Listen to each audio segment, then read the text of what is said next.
Har Har Mahadev. সমুদ্রপৃষ্ঠের ৯,০০০ foot উঁচু থেকে ১৪,৫০০ foot পায়ে হেঁটে পাহাড়ে ওঠার নামই অমরনাথ। অগণিত ভক্তকে এক বাঁধনে বেঁধে বাবার দর্শন করার নামই অমরনাথ। দুর্গম পাহাড়ি পথকে বাবা বরফানির টানে সুগম করে তোলার নামই অমরনাথ। দেশ বিদেশ থেকে আসা ভক্তদের হাতে অন্নভোগ তুলে দেবার জন্য অসংখ্য ভান্ডারার নামই অমরনাথ। বাবা বরফানিকে চোখ দিয়ে দেখে হৃদয়ে আগলে রাখার নামই অমরনাথ। সৃষ্টিকর্তা যদি নিজে তার ভক্তদের দর্শন দিতে উদ্গ্রীব হন, পৃথিবীর এমন কোনো অশুভ শক্তি নেই তার টানে বাধা হয়ে দাঁড়ায়। এবারের অমরনাথ যাত্রা এমনই এক কাহিনীর সাক্ষী।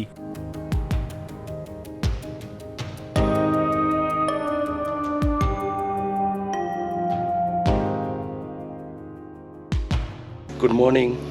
আজকে 12ই জুলাই 2024 আর এখন ঘড়িতে সকাল 4:28। আমরা মোটামুটি রেডি হয়ে গেছি সবাই। আর আমরা এরপর গাড়ি কালকে রাত্রেই করে রেখেছি, মাথা পিছু 200 টাকা করে ভাড়া নেবে। আমরা 4:30 নাগাদ বেরিয়ে যাব। আমাদের হোটেল থেকে মোটামুটি সবাই রেডি হয়ে গেছি। কাল থেকে প্রচুর জ্বর হয়ে যাওয়ার কারণে আমার এই ভিডিও হয়তো ওভার ভয়েসে আসবে। যতটা চেষ্টা করব অন স্ক্রিন কথা বলার, যদি না হয় আমি টোটাল এই আজকে চন্দনবাড়ি থেকে যে আমরা আজকে যাব শেষনাগ, তার যে জার্নি, এটা আমি ওভার ভয়েসেই আজকের ভিডিওটা কমপ্লিট করব।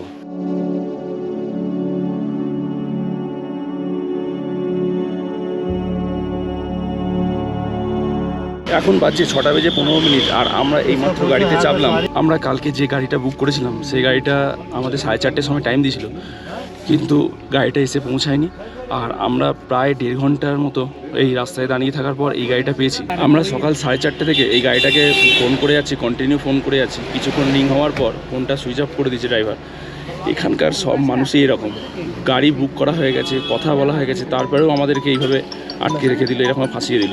যদি আপনারা এই শেয়ার গাড়ি করে যেতে চান তাহলে আমি বলবো সকালবেলাতে গাড়ির জন্য ওয়েট না করে আপনারা যে ট্যাক্সি স্ট্যান্ড আছে সেখানেই চলে যাবেন, তাহলে গাড়ি পেয়ে যাবেন। আর যদি রাস্তার মাঝখানে দাঁড়িয়ে থাকেন তাহলে একজন করে যেতে হবে, কারণ কোনো গাড়িতে ফুল থাকতে পারে, কোনো গাড়িতে একজন থাকতে পারে ফাঁকা, কোনো গাড়িতে দুজন ফাঁকা থাকতে পারে। তো যদি আপনারা 5-6 জন থাকেন তাহলে একজন করেও চলে যেতে পারেন। আর যদি আপনারা 4 জন একসাথেই যেতে চান বা 5 জন একসাথেই যেতে চান তাহলে আমি বলবো ট্যাক্সি স্ট্যান্ডে চলে যান, ট্যাক্সি স্ট্যান্ড থেকে গাড়িটা বুক করে নিন।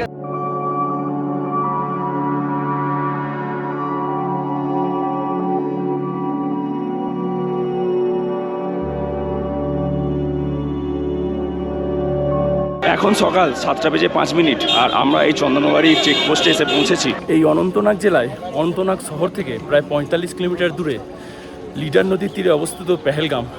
আর এই পেহেলগামেই হচ্ছে অমরনাথ যাত্রার বেস ক্যাম্প। এখান থেকে প্রথমে আসতে হবে চন্দনবাড়ি। পেহেলগাম থেকে চন্দনবাড়ির দূরত্ব 16 কিলোমিটার, যেটা আপনাদের গাড়িতে আসতে হবে। গাড়িতে খরচ পড়বে 200 টাকা জনপ্রতি। এই মুহূর্তে হাজার হাজার দর্শনার্থী লাইনে দাঁড়িয়ে আছে এই অমরনাথ যাত্রা করবার জন্য এই চন্দনবাড়ি গেটে। আর আমাদেরও যাত্রা শুরু হবে এই চন্দনবাড়ি গেট থেকে। আপনারা চেষ্টা করবেন যত তাড়াতাড়ি সম্ভব হোটেল থেকে বেরিয়ে চন্দনবাড়ির উদ্দেশ্যে রওনা করা যায়, তাহলে এতটা লাইন থাকে না। যত বেলা বাড়বে তত লাইনের প্রেশার তো বাড়বে। মানুষের যাত্রা, তীর্থযাত্রা, অমরনাথ যাত্রা, মানুষ তো আসছে, বহু দর্শকের সমাগম। তাই চেষ্টা করবেন যত তাড়াতাড়ি সম্ভব এই চন্দনবাড়ি গেটে চলে আসতে। এই চন্দনবাড়ি চেকিং পয়েন্ট সকাল 5টার সময় ওপেন হয় আর সকাল 11টা পর্যন্ত খোলা থাকে। আপনাদের 11টার মধ্যে কিন্তু এই চেকিং পয়েন্ট পার করে চলে যেতে হবে, তারপর কিন্তু আপনারা সেই দিনের জন্য আর যাত্রা করতে পারবেন না। তীর্থযাত্রা করব আর লম্বা লাইন দিতে হবে না, সেটা কি কখনো হয়?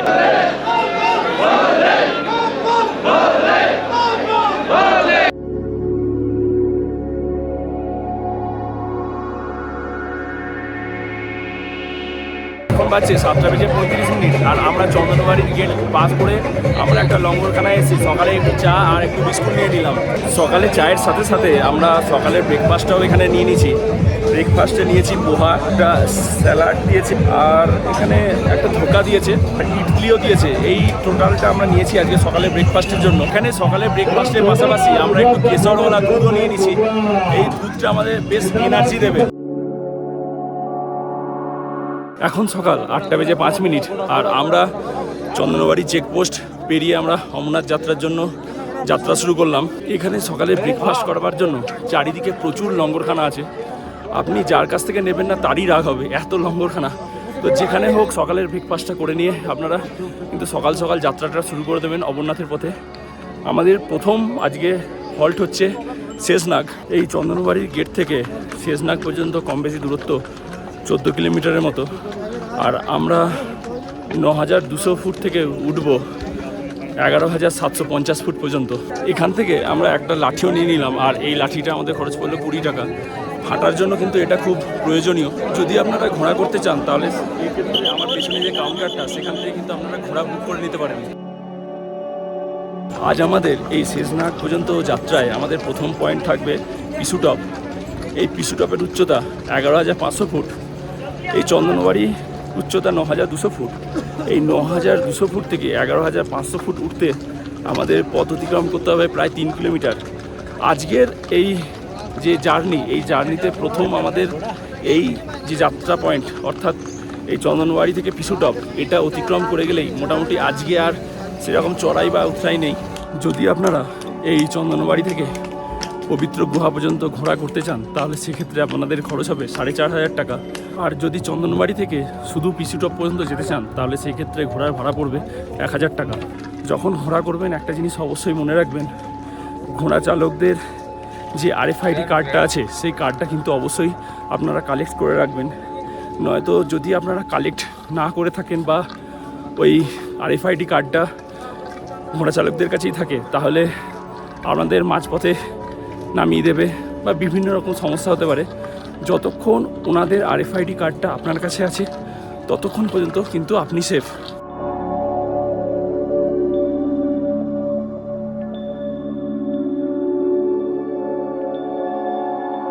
এই চন্দনবাড়ি থেকে Pissu Top 3 kilometre, Zojibal 7 kilometre, Sheshnag 12 kilometre, Panchtarni 26 kilometre আর হলিকেভ 32 কিলোমিটার। ফাইনালি আমরা লাস্ট চেকপোস্টে চলে এসেছি। আর এই দিক দিয়ে হচ্ছে হলিকেভ। এইখান থেকে হলিকেভের দূরত্ব 32 কিলোমিটার।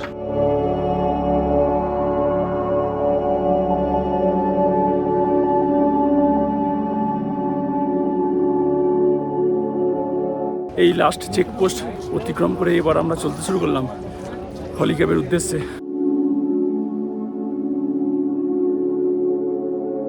এই পিসুটপ যাওয়ার জন্য এই রাস্তাটা নতুন করা হয়েছে, আর এই রাস্তাটা অনেকটাই মসৃণ।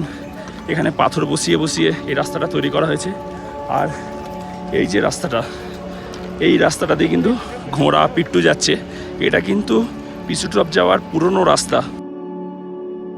এই চন্দনবাড়ি থেকে পিসুটপ যাওয়ার জন্য যে নতুন রাস্তাটা হয়েছে এটার প্রধান কারণ হলো এই চন্দনবাড়ি থেকে পিসুটপ যাওয়ার যে চড়াই সেটাকে কমানোর জন্য কিন্তু এই নতুন রাস্তাটা তৈরি করা হয়েছে। জয় ভোলে বাবা কি, জয় ভোলে বাবা কি, জয় বর্মানি, ওম ভোলে।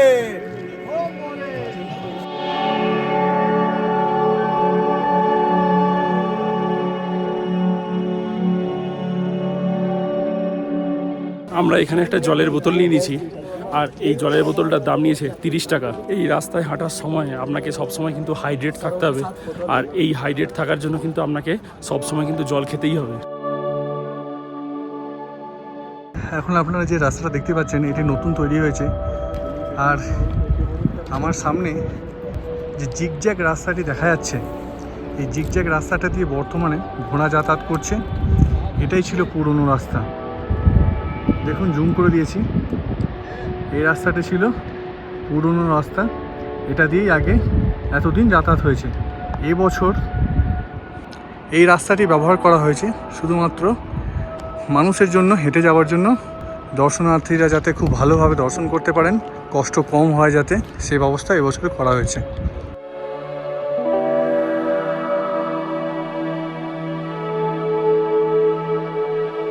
শারীরিক অসুবিধার কারণে আমি পিসুটপ থেকে শেষনাগ পর্যন্ত ঘোড়া করে নিয়েছিলাম। ঘোড়াতে আমার খরচ হয়েছিল 1400 টাকা। ঘোড়া করার ক্ষেত্রে একটা কথা বলে রাখি, পিসুটপ থেকে জজিবাল পর্যন্ত আপনারা ঘোড়ায় যেতে পারবেন, জুজিবাল থেকে নাগাকোটি পর্যন্ত ঘোড়ার রাস্তা এবং মানুষের পায়ে হেঁটে যাওয়ার রাস্তা সম্পূর্ণ পৃথক। তাই ঘোড়া করলেও আপনাকে জুজিবাল থেকে নাগাকোটি পর্যন্ত পায়ে হেঁটেই যেতে হবে। এইটুকু রাস্তা যদি পায়ে হেঁটে যেতে সমস্যা হয় তাহলে সেক্ষেত্রে পালকিও আছে। পালকির খরচ হবে 500 টাকা। যদি নাগাকোটি থেকে শেষনাগ পর্যন্ত ঘোড়া করতে চান তাহলে সেক্ষেত্রে খরচ হবে 600 টাকা। পাহাড়ি পথ ধরে হেঁটে যাওয়ার সময় যে নৈসর্গিক সৌন্দর্য, সেই সৌন্দর্য কেবল এই জুজিবাল থেকে নাগাকোটির মধ্যেই বিদ্যমান।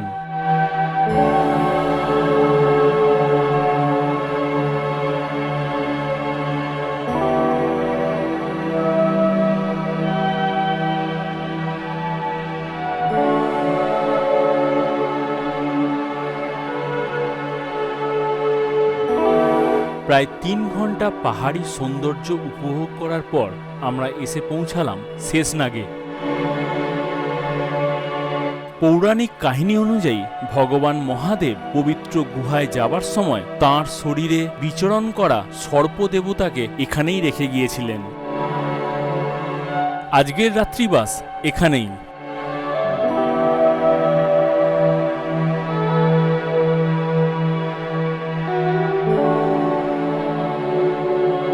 আজকের গন্তব্য শেষনাগ থেকে পঞ্চতারিণী। সকাল সকাল ব্রেকফাস্ট করে বেরিয়ে পড়লাম পঞ্চতারিণীর উদ্দেশ্যে।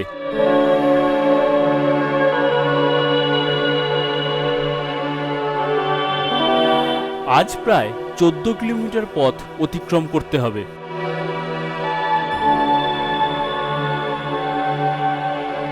এই 14 কিলোমিটারের মধ্যে পড়বে সমুদ্রপৃষ্ঠ থেকে 14,800 ফুট উচ্চতায় মহাগণেশ টপ, যেখানে মহাদেব অমরনাথ গুহায় যাওয়ার সময় তাঁর পরম পুত্র গণেশকে রেখে গিয়েছিলেন।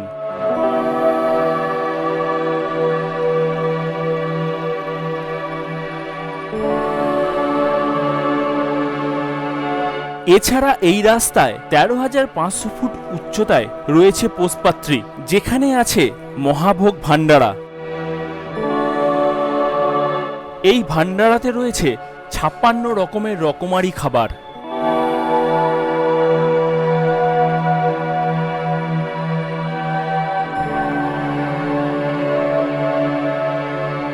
এই সমগ্র রাস্তায় রয়েছে প্রাকৃতিক সৌন্দর্যের সম্ভার, যেটা এই রাস্তা দিয়ে যাবার আলাদা প্রাপ্তি।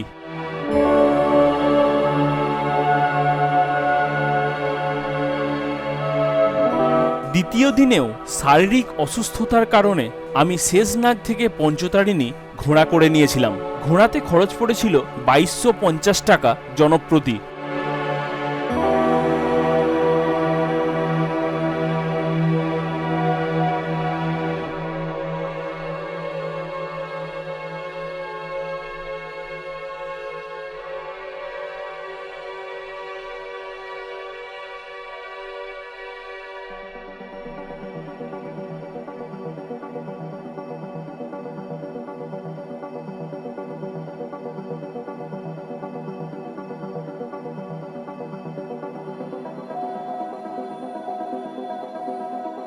মোটামুটি 5 ঘন্টা পাহাড়ি রাস্তার সৌন্দর্য উপভোগ করার পর এসে পৌঁছেছিলাম পঞ্চতারিণী।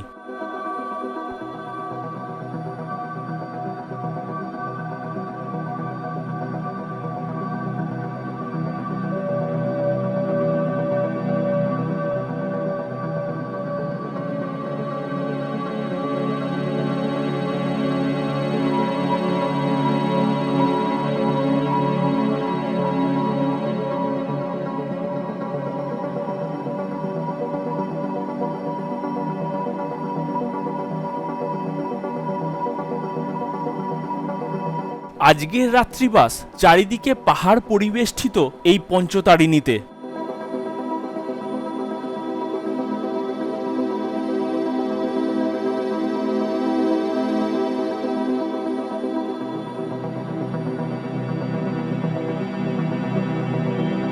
Good morning from পঞ্চতারিণী।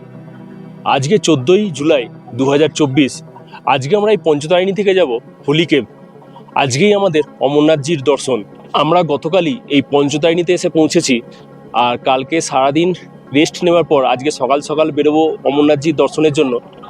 অ্যাকচুয়ালি এখন 6:30 বাজছে। অমরনাথজি দর্শনের জন্য সকাল 4:30টার সময় গেট খুলে দেওয়া হয়, কিন্তু আমাদের অনেকেই অসুস্থ ছিল, সেই জন্য সকাল সকাল অতটা রেডি হতে পারিনি। আমরা একটু দেরি হয়ে গেছে, এখন 6:30 বাজছে, আমরা এখন রেডি হয়েছি, এবার আমরা রওনা দেব। তো এখান থেকে আমরা প্রথমে যাব সঙ্গম।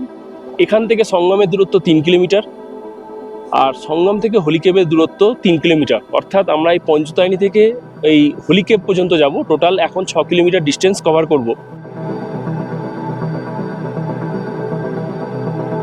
কাল রাত্রে আমরা এই রকম টেন্টে ছিলাম, আর আমাদের খরচ পড়েছিল 650 টাকা জনপ্রতি। এখন বাজছে 7:10, আর আমরা এই পঞ্চতারিণী থেকে বেরিয়ে পড়লাম হলিকেবের উদ্দেশ্যে। যদি ঘোড়া, পিট্টু বা পালকি করতে চান তার রেটটা দিয়ে দিলাম।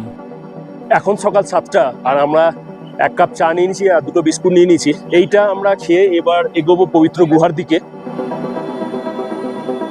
এখন সকাল 7:15, আর আমাদের মধ্যে দুজনকার শরীর খুবই খারাপ হওয়ার কারণে আমরা এই বেস ক্যাম্পে ডাক্তার দেখাবো। ডাক্তার দেখাবার পর তারপরে আমরা কিন্তু আবার গুহার দিকে যাত্রা শুরু করব।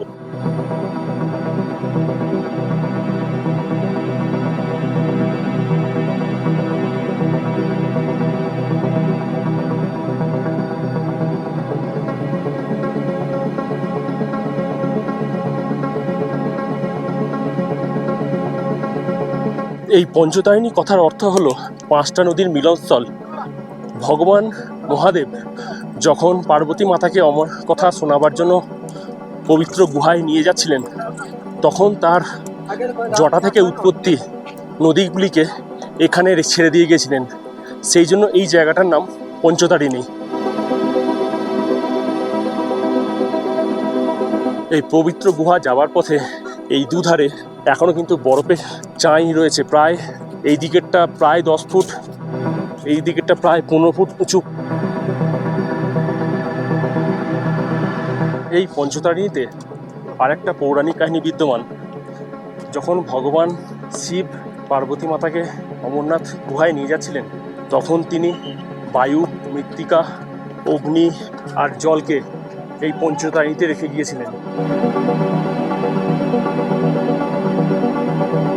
এই অমরনাথ গুহার উদ্দেশ্যে যখন আপনারা যাত্রা শুরু করবেন, তখন চেষ্টা করবেন কথা কম বলার, কারণ আপনারা যত কথা বলবেন তত কিন্তু হাঁপাবেন, আর হাঁপালে কিন্তু আপনারা হাঁটতে পারবেন না। কিছুটা পথ আসার পরে পরই এরকম রেস্ট প্লেসও পাবেন, এখানে আপনারা বসে একটু জিরিয়েও নিতে পারেন।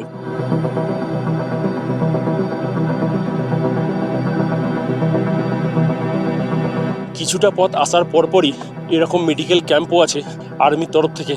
আপনাদের যদি শারীরিক সমস্যা থাকে আপনারা কিন্তু এখানে চেক আপ করিয়ে নিতে পারেন। এই অমরনাথ যাত্রা করবার সময় একটা জিনিস মাথায় রাখবেন, সঙ্গে কিছু ডার্ক জাতীয় চকলেট রাখবেন। তাহলে ডার্ক জাতীয় চকলেট খেতে খেতে আপনাদের শরীরে কিছুটা এনার্জিও থাকবে।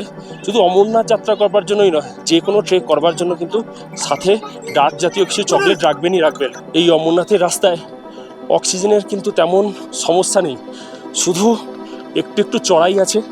এই চড়াইগুলোর জন্যই মনে হবে যে অক্সিজেনের পরিমাণ কম, কিন্তু অক্সিজেনের পরিমাণ কম নয়।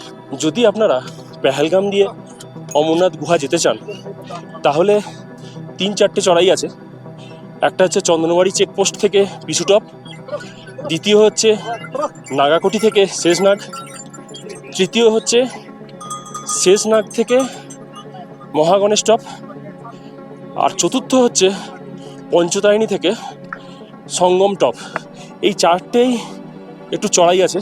এই চড়াইগুলো করবার জন্য আপনারা ঘোড়া করে নিতে পারেন। তো ঘোড়াটা যেখানে বেস ক্যাম্প সেখান থেকে করবেন না, সেখান থেকে করলে রেটটা অনেকটাই বেশি, সরকারি রেট নিয়ে নেবে। একটুখানি এগিয়ে এসে, কিছুটা রাস্তা এগিয়ে এসে যেতে যেতেই আপনাদের বলবে, জিজ্ঞাসা করবে, আপনারা সেখান থেকে বার্গেনিং করে বা রেট করে আপনারা কিন্তু ঘোড়া করে নিতে পারেন।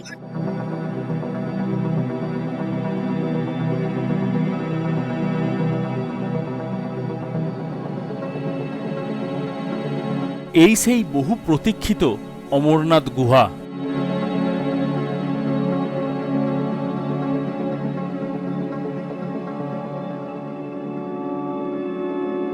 দুর্যোগ দুর্যোগপূর্ণ আবহাওয়া থাকার কারণে আমরা বাবার দর্শন সেরে বালতালে চলে এলাম। পবিত্র গুহা থেকে বালতালের দূরত্ব 16 কিলোমিটার। বালতাল থেকে 2 কিলোমিটার আগেই পড়বে দোমেল। এই দোমেইল হলো বালতাল দিয়ে যাবার অ্যাক্সেস পয়েন্ট গেট। দর্শন করে ফেরার পথে এই দোমেলেই আমাদের RFID কার্ডটা নিয়েছিল। দোমেল থেকে বালতালের দূরত্ব 2 কিলোমিটার। আর এই 2 কিলোমিটার পথ আসার জন্য অমরনাথজি শ্রাইন বোর্ড থেকে বিনামূল্যে বাসও পাওয়া যায়। এছাড়া ছোট ছোট প্রাইভেট কারও আছে, তাতে ভাড়া পড়বে 50 টাকা। আজকের রাত্রিবাস এই বালতালেই।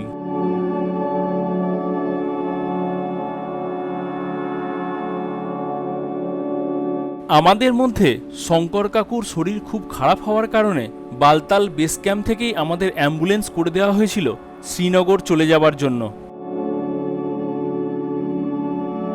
পরিশেষে বলে রাখি, অমরনাথ গুহা পায়ে হেঁটে দর্শন করার জন্য শারীরিক এবং মানসিক মনোবল খুবই প্রয়োজন।